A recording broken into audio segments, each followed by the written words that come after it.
If you've been following what's been going on with platforms, there is no doubt that there is a rising tide of hate in the privatized hate-for-profit platforms. With that, the folks at Unfinished Labs are building a distributed public platform, and we wanted very much to welcome Braxton Woodham to the stage here at the Sustainable Media Center to talk about DSNP. 3, 2, 1.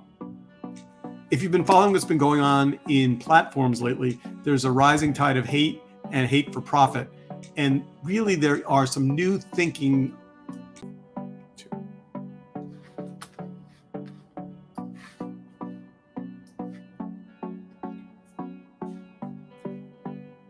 If you've been following what's been going on with platforms, there is no doubt that there is a rising tide of hate for profit in the privatized social media platforms. Well, with a different way to look at the future of platforms is Braxton Woodham. He is here to talk about the work that's being done at Unfinished Labs, and he's going to talk in particular about DSNP, which is their distributed platform for social. Take it away, Braxton. All right, thank you. Glad to be here, by the way. I really enjoyed these conversations and also the presentations. I really was struck by the talk on intergenerational collaboration and how much we need that. I'm an engineer, work in technology all my career.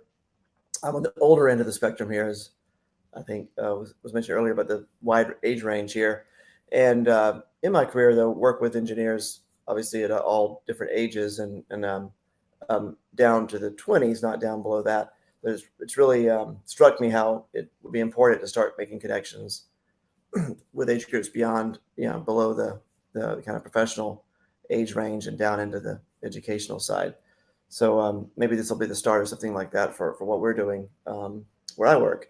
I also was struck by this comment said of boredom and creativity. I think that actually is really important as well. It's really like concerning what's happening right now as far as the times we're in and the way technology is kind of propagating so early into people's lives the way it is. I don't know if I can do a deck here, Steve. If I can't, that's fine. I didn't, unfortunately, check in with you earlier, but I've got a very ugly presentation anyway that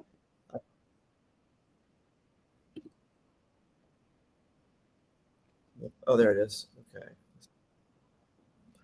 Got it. Okay. All right. So this is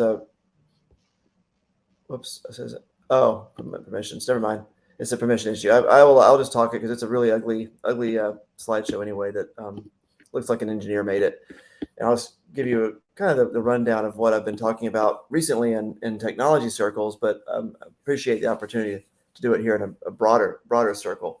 And that is that, I don't think it's a surprise to anyone, I guess, to say that we're in a crisis. If you look at this time in history, and there's a quote that it's a roadie, Steve Parrish. Many of you probably don't know about this guy. He's a roadie for the Grateful Dead back in the 70s, and whenever they had like law enforcement people come in with challenges or issues they're having with their concerts, they would say, "Who's in charge?" And his answer would be, "The situation's in charge." And I feel like that's really where we are today. The situation is so complex with what's happening with social media, the propagation of disinformation and polarization, that there's no one person in charge. We talk about big tech, and there is an oligarchy there and a smaller group that's driving a lot of the issues that we're seeing systemically. But ultimately, no one person or government is in charge of reining them in, and that's what's challenging for us. In my case, as an engineer, started seeing this problem. Really, the signs of it for me started to become evident back around 2008. So over a decade ago, we were building my first startup that I started. We built a social network, and we had really good intentions. We thought we were going to democratize access to media on mobile phones because we had already seen in the early 2000s the rise of the very early signs that the mobile internet would be pervasive, which it clearly is today. And at that time, the carriers, the telcos, Verizon, T-Mobile, they controlled the mobile internet, and you had to actually go through them to have any content discoverable at the time. So we started a company to democratize access to content, and it was a social network, video on a phone. We were early because that was before the iPhone existed, so the world was not ready for video at scale. But we did have about 20 million or so people on the network worldwide. Completely overwhelmed us with all the different behaviors, good and bad, but a lot of bad behavior when you have video without moderation. And so we quickly realized we were not going to be able to control that at the scale we already were at that time. These are the days before we had, social media at scale. And so we pivoted to become an analytics company and thought, well, we'll just provide analytics for other social networks because that's our strength is in engineering. And that gave us a front row seat to watch all this stuff unfold starting in 2008. And by that time, Twitter had launched, and we all know what's going on with Twitter today. Twitter had launched and was taking off rapidly. First adoption was among tech community. Facebook was also rising rapidly. And we started processing. We're one of a few startups that processed the full Twitter fire hose. And what became clear over those few years there at the end of the aughts was one, the scaffolding, all the relationships between all the humans that would get online and connect with each other, those are really created by the people, and that information should be for the people.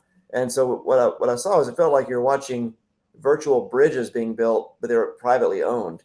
And we all know, regardless of your political beliefs, there are some structures and some things in the world that don't work well when they're privatized. We know that nobody's debating we should privatize the military, and we rarely privatize, scaled bridges and highway systems. Those are things that work well as public infrastructure for the benefit of everyone with equal access. And so that was what we started seeing. And there was a talk at the time about the need for protocols versus platforms, and that kind of thinking went into my brain, I guess, back then, and I started thinking about it. For years, how can we do that? And there were some technical limitations that I won't get into details, but for years, I didn't see a way forward. But around 2014, I started learning about Ethereum, and Ethereum's got a lot of issues.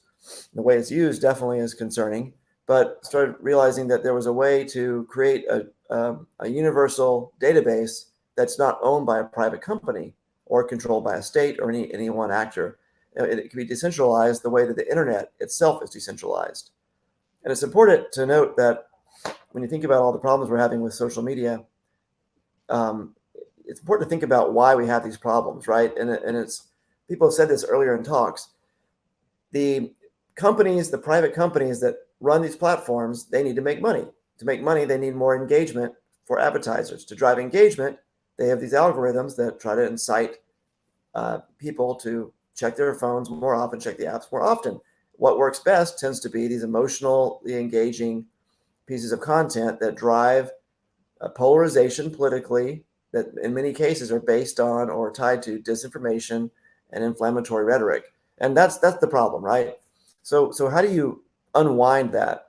Technology alone won't solve it, but one thing that's clear to me anyway is that to unwind it, you have to find a way that our core way of communicating is not managed through these platforms with these incentives to drive profits through this engagement. That's a clear problem. And so when you think about, well, how do we do that? Well, that's where you think about the public infrastructure and these protocols. For the internet and the web, we have protocols that are public. You've probably heard of them. The hypertext transfer protocol for the web, built on top of TCP/IP, which is the core protocols for the internet. And those are protocols that nobody owns and no one group controls. They're governed by a large international governing body. And the issue is those protocols are for data in motion, when data moves around. But when data gets stored in a database, that's where things break down. And when you think about what we call Web 2, which is social media, your profiles, your feed, all your posts, that all needs a database. They can't just move around. It has to be stored somewhere. And that's why we have these platforms. And so what we realized in 2014 was that these blockchain databases are new decentralized databases that could be used for this purpose. And what we've seen is they've been mainly used for, building wealth creation for early adopters around DeFi and NFTs. But that's a very particular case, a use case that is not really what these things were necessarily built to do. So I just wanted to highlight, I've been trying to explain to people what we're doing, because I wanted to share that there's a way forward here that I think is really important for the way that we use technology. And a big part of it is looking at this underlying technology for decentralizing the data we have. So 3 pieces to it, the technology. One is data should be by the people, it should be for the people. And that means we should be using protocols. Number 2, we need truth at scale to establish trust at scale. We're a globally connected society, so we do need a way to know what is real and what isn't. And that is a unique property of blockchains, is they allow for uniquely signed digital assets that can't be changed. And that allows you to say this is truly, this piece of information is true, or it was truly created by this particular person. And then finally, we need, though, and this is kind of one of the problems with current use of blockchain, we need a way to mitigate the risk of economic capture, what we saw with social networks here in the last decade, with Facebook, Twitter, et cetera. And blockchains typically have tokens and so forth. So what we've been developing is a protocol that does not have a token, that leverages blockchains at lots of different blockchains versus one blockchain. So it's not built to create wealth for any one particular group.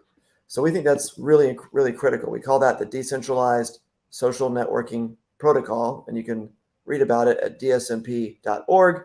There's an article there that talks about that technology. Now, I want to pause there on the technology front, because, we have a saying that internally, a hammer, a tool, can be used to build a house. It can also be used to kill somebody. So technology tools alone don't solve problems, right? They can be used by people to solve problems. They can also be used by people to create problems. So what we decided to do early on with the development of the protocol was to start actually not with tech, but with values. And so we actually started working with the Georgetown Ethics Lab, and Maggie Little runs that lab. She's brilliant. Her team is brilliant. And we started working with them to create a values-driven development process so that we could set an example for building software starting with values versus starting with what's a use case that can drive engagement to drive profits. Doesn't mean that we don't want to be economically sustainable, but it means that we want to be values-driven first. And throughout human history, you can see moments in time, including the founding of the United States, where values were at the front and center of the design process. So we wanted to bring that back. And then as far as sustainability, we've looked at 3 axes of sustainability in our values. One is economic sustainability. Of course, we have to have that. A second one is environmental sustainability. There's been a lot of talk about blockchain and the use of resources. And so, we knew that we had to support more energy efficient consensus mechanisms like proof of stake, not proof of work, that Bitcoin uses, et cetera. So environmental sustainability, very critical. And finally, cultural sustainability. How do you build technologies that don't accelerate the demise of our culture? We're very concerned about AI in the future and how that could affect our culture. But right now, before we even solve that problem, we feel like we need to solve the problem of how our internet works for or against us today. And that's why we focus on this particular protocol.